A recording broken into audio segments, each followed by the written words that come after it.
If you're a keen hobby saxophonist, how about if I pointed out the 3 biggest fails that I see and how you can transform your saxophone playing without practicing better technique, without doing a bunch of long notes. It sounds pretty good, right? That's exactly what we're going to do today. You can probably guess the first 2. I bet you can't guess number 3. And keep watching to the end because I've even got a bonus tip. And by the way, if you're a beginner, yes, you should definitely be watching this video. But if you're an intermediate and you're sitting there quite smug thinking, I've got this, I'm on top of all this stuff, I don't do the 3 biggest fails, then keep watching because I guarantee you will do at least one of these. Right, fail number 1 is biting too hard on the reed, which is the death of every saxophone sound. I'm sure you could have guessed this one straight away, and it's nothing new, but my job is to get you sounding better on saxophone, and if I have to say the same thing 500 times in a row, I will. So when you bite down on that reed, you constrict the sound and you narrow the amount that the reed can vibrate, and your entire tone becomes small and weedy. So what we're going to do is you're just going to go and grab your neck and mouthpiece. Doesn't matter what sax you play, grab the neck and mouthpiece. You might not be able to take your neck off in soprano, just use the mouthpiece in that case. And what you're going to do is you're going to focus on making a circle with your embouchure. There's links in the description for loads of content to enhance what I'm telling you today, and the ultimate solution is to get my total tone mastery course. I'll put a link for that in the description as well. So instead of curling your lip over your bottom teeth and making a line with your embouchure, you're going to push the sides of your embouchure in a bit like a goldfish, I've said before, a bit like this, or a pouty teenager, and you're going to take all the pressure off the bottom of the reed. Now, if you're not doing this, this is what it's going to sound like. Okay, that's the fail. And if you do it correctly, it should sound more like this.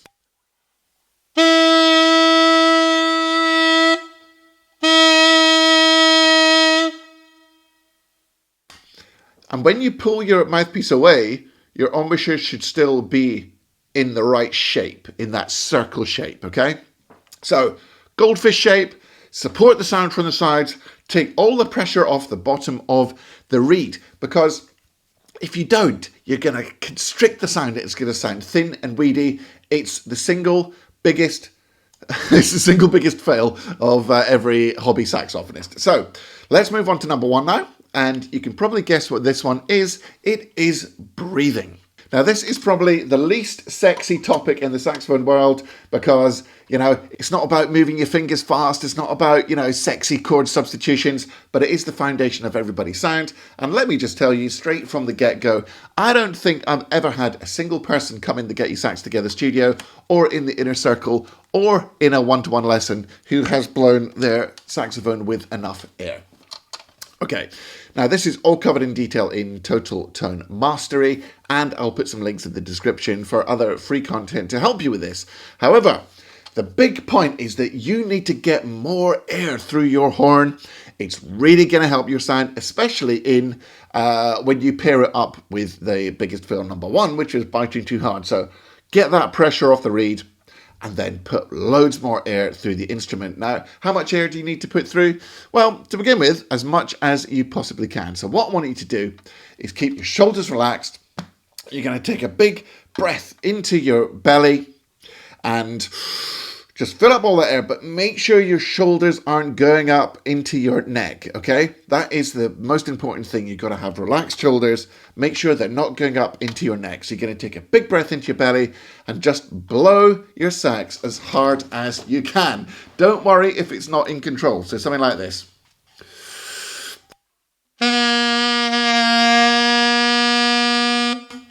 Just make a right big noise. That was an open C sharp. Let me try a G now.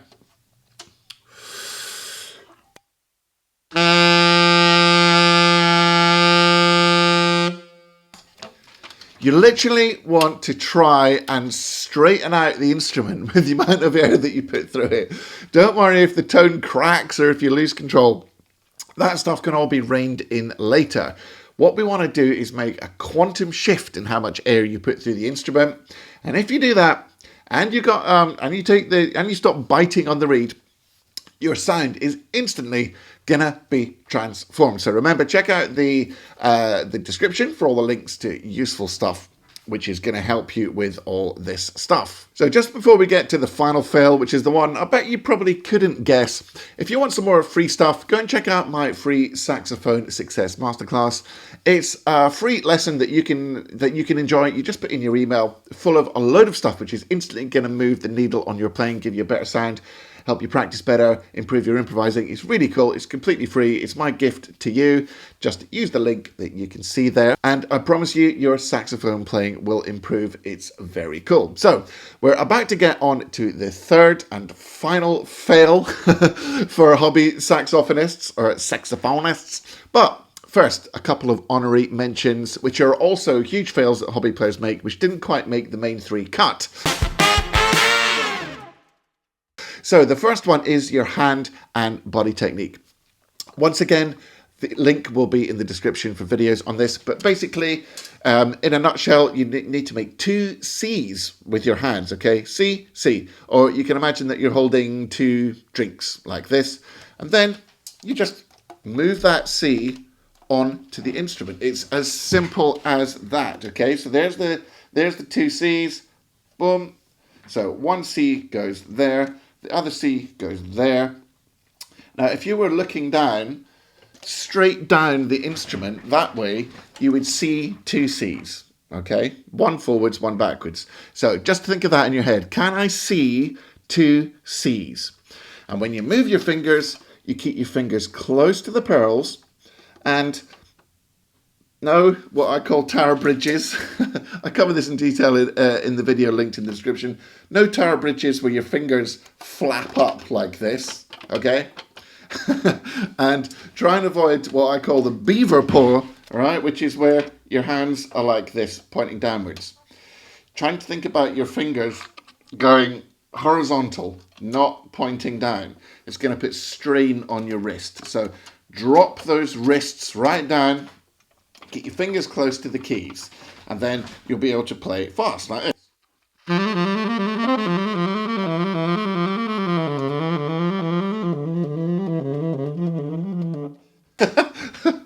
I've just said taking off breath, and I didn't quite take enough breath myself.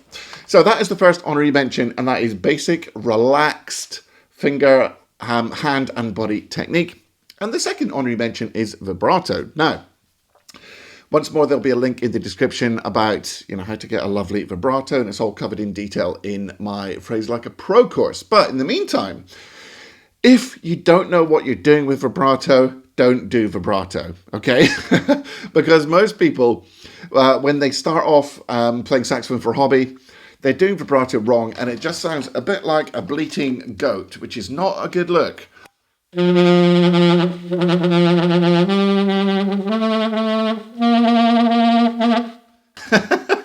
You do not want to sound like a nanny goat. So until you learn to make a nice rich vibrato like this,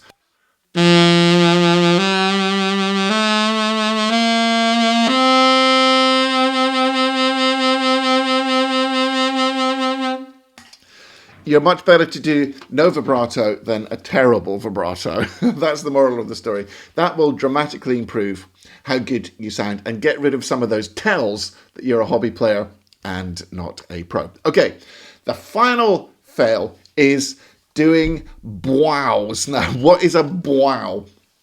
Well, it's quite simple. It's an onomatopoeic term for when you start the note and there's a deviation in pitch or tone or volume, or any combination of all 3. Sometimes I've referred to this as the dreaded lip scoops, but I'm going to start referring it to as the dreaded Bwows. Wow, wow, wow. When you start a note, it's the biggest tell of hobby saxophonists out there. Right? It's a huge fail. Now, the best way of solving this problem is to go and check out my Phrase Like a Pro course, where I address it from the ground up. But there's also a couple of free videos in the description. And what causes these Bwows? Well, it's usually a combination of embouchure instability and your tongue moving too much. So the way to think about your tongue is that the very tip of your tongue should be in charge of articulation, which is starting and stopping notes. The middle and back of your tongue you can think of as your voicing and tone control, all right? So if your tongue Sax Spy likes to use his whole arm like his tongue, and I like that. So the tip, your fingers would be the tip of your tongue. That's how you strike the reed, right? Very, very precise and very light, depending on the type of articulation you're doing. The rest of your tongue should be still. All right, you need to have stability in your tongue. Now, if when you start each note, your whole tongue is moving, you're going to get these wow, you're going to get these unattractive sort of scoops and surges into notes, which are the biggest tell of especially self-taught saxophone players. Now, how do you combat this? Well, I've got a very simple drill, and you're just going to play 4 connected articulated notes, so tenuto notes, so da, da, da, da, and then 4 staccato notes.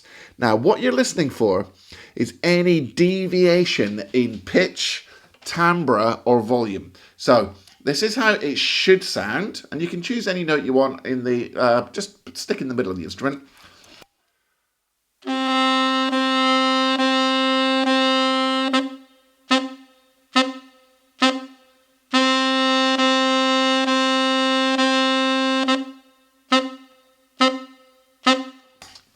So that is 4 tenuto notes and 4 staccato notes. Now, if you are doing the dreaded Bwows, you might get things like this happening. Now, I'm never very good at doing this, but I'll attempt to kind of replicate it.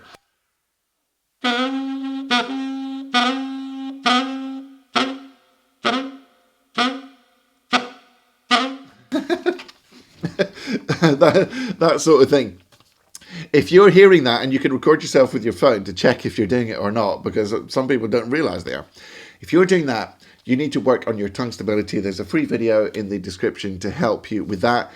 Wow, man, if you get rid of those dreaded Bwows, that is going to be a quantum leap in your development. Now, I promised you a bonus tip, so let's cover that right now. So the bonus tip, let's call it the 4th biggest fail of hobby saxophonists, saxophonists. I don't know why I always feel I have to say it twice. The 4th biggest fail is just not being patient and systematic enough. So let me give you some very unsexy but tough love news. If you want to get better at this instrument that we all love, you're going to have to do the simple things patiently and systematically, day in, day out, and it'll probably start driving you mad. And that is the only way that you're going to start sounding really good. Not by doing all the sexy stuff and the fast practice and the chord substitutions and the growling and all this stuff. That's fine for later. But if you really want to improve and you play for a hobby and you want to sound better, you just got to do the simple stuff again and again and make sure that you're doing it properly. And make sure that you're following, if you follow me, make sure you're following my instructions to the letter, because all the small details matter, and you have to be patient and think long term. I can't tell you how many people I teach, either over Zoom or face to face, and I try and get them to play a simple scale, and they can't do it because they've been practicing 3 hours a day, sure, but it's a bunch of random stuff, or they're not doing the exercises properly, and they're getting better and better and better at being bad. So you don't want to be practicing wrong, and you want to be very systematic and get the basics in place first. The biggest 3 fails that I've covered in this video, that is the basics. That's the stuff you need to get in place before you start thinking about doing anything else. So here's the conclusion. Once you start sorting out these 3 hobby sax fails that we've covered today, you can really transform even the simplest melody. So let's say you were playing something simple like Amazing Grace. A typical hobby player, I'm going to exaggerate it, might sound like this.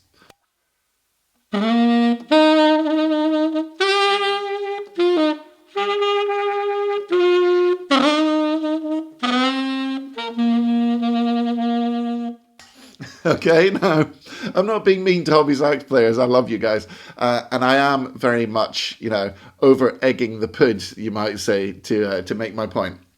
So just by doing the simple things that we've covered up there, and I'm not going to do nice vibrato, I'm going to do no vibrato, I'm going to try to, you can transform that into this.